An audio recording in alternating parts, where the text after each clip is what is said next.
Legenda kaže da je koza prva ukazala čovjeku na značaj rezidbe vinove loze. Pitanje da li je rezidba uopće neophodna i korisna bilo je tema rasprava ne samo među vinogradarima, već i među naučnicima. Neki smatraju da vinova loza može davati plodove i bez rezidbe, čak i ako se nekoliko godina ne orezuje. Ipak, bilo bi pogrešno zanemariti važnost redovne rezidbe, jer njeno izostavljanje može nepovoljno uticati na kvalitet grožđa.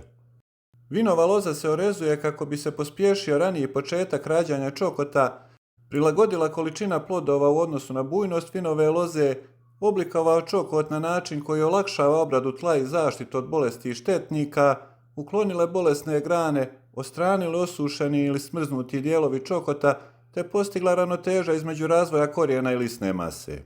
Zato je pravilno rezivanje vinove loze ključ za dobar rod i kvalitet grožđa. Postoje 3 vrste rezidbe vinove loze, a to su kratka, duga i mješovita rezidba, što prvenstveno zavisi od sorte, ali i od nekih drugih faktora. Ja ću danas reći nešto o kratkoj rezidbi, koja se posebno provodi kod sorti koje rađaju najviše plodova na donjim pupovima, odnosno okcima lastara. Prije svega, samo da kratko pojasnim neke pojmove kako bi bilo lakše razumjeti video.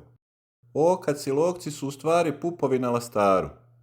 Kondir, dugi kondir i luk su dvogodišnji dijelovi čokota koji nastaju rezidbom jednogodišnjih lastara.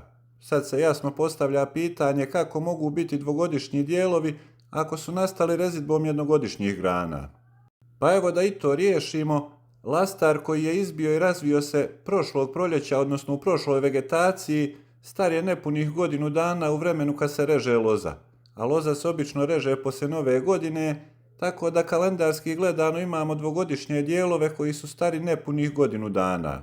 Odnosno, vinogradarski gledano, već u doba kretanja druge vegetacije to će biti dvogodišnje drvo koje je zapravo staro godinu dana jer ćemo imati nove lastare.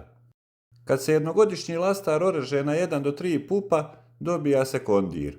Ako se ostavi 4 do 5 pupova, formira se dugi kondir, dok se 8 do 10 i više pupova smatra lukom ili rodnim lukom.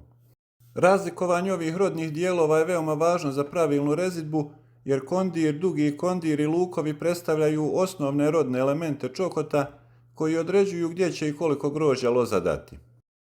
Kod kratke rezidbe se ne ostavlja previše grana ili drugih izdanaka, a pogotovo kod sorti gdje su ti prvi pupovi pri osnovi lastara jako rodni, jer bi to dovelo do veoma velikog broja grozdova koji bi onda bili slabije kvaliteta. Umjesto toga, ostavlja se samo kratki kondir sa 2 ili 3 okca ili pupa. Novi kondir se formira od lastara koji su se razvijali na osnovi prošlogodišnjeg kondira, dok se svi ostali izdanci i dio prošlogodišnjeg kondira uklanjaju. Mnogi vinogradari ovu tehniku često nazivaju kondir na kondir. Postoji drugi tip kratke rezidbe gdje se ostavljaju kratki i dugi kondir. Sorte koje zahtijevaju ovakav vid rezidbe imaju aktivne 3. i 4. okac i daju dobar prinos ako se sačuvaju ova okca.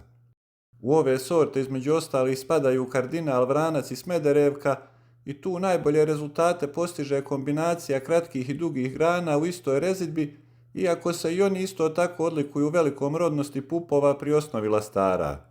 I ovo je jedna, može se slobodno reći, varijacija kod kratke rezidbe. Tako se maksimalno iskoriste 3. i 4. pupovi za veći prinos. Da kratko zaključim, u principu sorte porijeklom iz zapadne Europe koje imaju sitne grozdove režu se dugom i mješovitom rezidbom, a s druge strane izvorne sorte sa Balkanskog poluostrva i oko Crnog mora većinom se mogu rezati kratkom rezidbom. Za ovaj video toliko, do sljedećeg, lijep pozdrav!